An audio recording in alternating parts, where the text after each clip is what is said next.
আসসালামু আলাইকুম।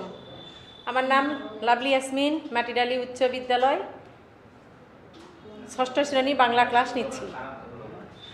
আজকে আমরা পড়াবো বাংলা আকাশ গদ্যাংশ আকাশ গল্প থেকে। আকাশ হচ্ছে একটা প্রবন্ধ, লিখেছেন আব্দুল্লাহ আল মতি। আমরা আব্দুল্লাহ আল মতি সম্পর্কে জেনে নেব। লেখক পরিচিতি, প্রথমে আমরা লেখক পরিচিতি সম্পর্কে জেনে নেব। মূলত আব্দুল্লাহ আল মতি একজন বিজ্ঞান বিষয়ে লেখালেখি করেন। তিনি শিশুদের জন্য বিজ্ঞান বিষয়ক জনপ্রিয় সাহিত্য রচনা করে আব্দুল্লাহ আল মতি বিখ্যাত হয়েছেন। তিনি কি বিষয়ে লেখালেখি করেছেন? বিজ্ঞান বিষয়ে।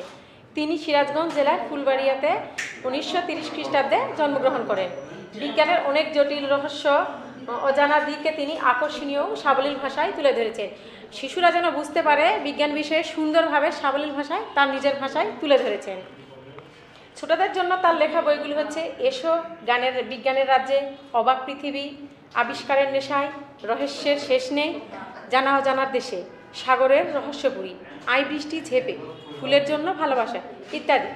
তিনি সাহিত্য রচনা করে বাংলা একাডেমিতে পুরস্কার পেয়েছেন। শুধু বাংলা একাডেমিতে না, তিনি পুরস্কার পেয়েছেন ইউনেস্কো, আন্তর্জাতিক কলিঙ্গ পুরস্কার সহ অনেক পুরস্কার।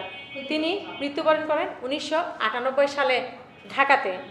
তো প্রিয় শিক্ষার্থীবৃন্দ, তোমরা এখানে লক্ষ্য করবে যে শিশুদের জন্য সে কী কী ছোটো গল্প যে বইগুলো লিখছে, এগুলো যেমন অবাক পৃথিবী, আবিষ্কারের নেশায়। যদি জিজ্ঞেস করা হয় অবাক পৃথিবী কার লেখা, তোমরা এই আকাশ প্রবন্ধটি পড়ে বুঝতে পারবা, লেখক পরিচিতি পড়ে বুঝতে পারবা যে এই প্রবন্ধটিতে অবাক পৃথিবী আকাশ প্রবন্ধের লেখা, আব্দুল্লাহ আল মতি লেখক। তো প্রিয় শিক্ষার্থী, আমরা এবার পাঠ পরিচিতিতে চলে যাই। পাঠ পরিচিতিতে আছে, এক সময় আকাশকে মনে করা হতো মানুষের মাথার উপরে বিশাল একটি ঢাকনা। আসলে কি মানুষের মাথার উপরে বিশাল একটি ঢাকনা? আসলে আকাশ কোনো ঢাকনা নয়, এটি হচ্ছে বায়ুর স্তর। এটি হচ্ছে বায়ুর স্তর।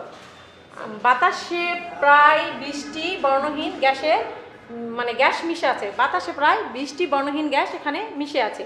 বায়ুমণ্ডলে বিভিন্ন গ্যাসের অণু ছড়িয়ে আছে বলেই আকাশ নীল দেখায়। এখানে প্রশ্ন আসতে পারে যে আকাশ নীল দেখায় কেন? আকাশ নীল দেখায় আমরা বলতে বুঝবো বাতাসে প্রায় বর্ণহীন গ্যাস মিশে আছে, আকাশে ঢাকনা আছে, বিভিন্ন কিছুতে এখানে, এই জন্য আকাশ নীল দেখায়। সকাল ও সন্ধ্যায় মেঘ ও বাতাসের ধুলোকণার মধ্যে দীর্ঘ পথ অতিক্রম করতে পারে শুধু সূর্যের আলো, তাই এ সময় লাল দেখায়। ঘন বৃষ্টি ও মেঘের ছেয়ে ফেললে আকাশ কালো দেখায়। এখানে জ্ঞানমূলক প্রশ্ন হতে পারে যে আকাশ কালো দেখায় কেন? তো আমরা এখান থেকে নৈর্ব্যক্তিক, আবার এখান থেকে আমরা জ্ঞানমূলক প্রশ্নের উত্তরও এখান থেকে পেয়ে যাব। তোমরা এখানে আন্ডারলাইন করতে পারো। শূন্যে মহাকাশ যান পাঠিয়ে বিজ্ঞানীরা নানা পরীক্ষা নিরীক্ষা চালাচ্ছেন। পৃথিবীর অন্তত কয়েকশো মাইল উপর দিয়ে পাঠানো মহাকাশযান থেকে প্রেরিত অসংখ্য ফটো বা ভিডিও থেকে মানুষ আবার খবর পাচ্ছে। এখানে মূলত স্যাটেলাইটের কথা বোঝানো হয়েছে। স্যাটেলাইট দ্বারা যেমন বাতাসের সাথে তরঙ্গের মাধ্যমে আমরা এখানে কোনো যে কেবল ছাড়া আমরা এখানে সংযোজন করতে পারতেছি। এটা হচ্ছে বিজ্ঞানের একটা অনেক বড় আবিষ্কার। যে আকাশ গল্পতে প্রবন্ধতে এটা বোঝানো হয়েছে। তো এই কারণে টেলিভিশন, টেলিফোন, মোবাইল ফোন ইত্যাদিতে সংকেত যে পাঠিয়ে যোগাযোগ ব্যবস্থাকে বিশ্বব্যাপী বিস্তৃত করা সম্ভব হয়েছে। তো প্রিয় শিক্ষার্থীরা, এখানে আমরা কি পেলাম? আকাশ প্রবন্ধ থেকে আমরা অনেক কিছু পেলাম, যেখানে বিজ্ঞানের মূলত এখানে বিজ্ঞানকে নিয়ে গবেষণা করা হয়েছে। তো আমরা পাঠ পরিচিতি, লেখক পরিচিতি পড়ে আমরা ছোট ছোট প্রশ্ন এবং নৈর্ব্যক্তিকের উত্তরগুলো দিতে পারবো। তো এই পর্যন্তই আজকে। তো আল্লাহ হাফেজ, সবাই ভালো থাকবেন, সুস্থ থাকবেন।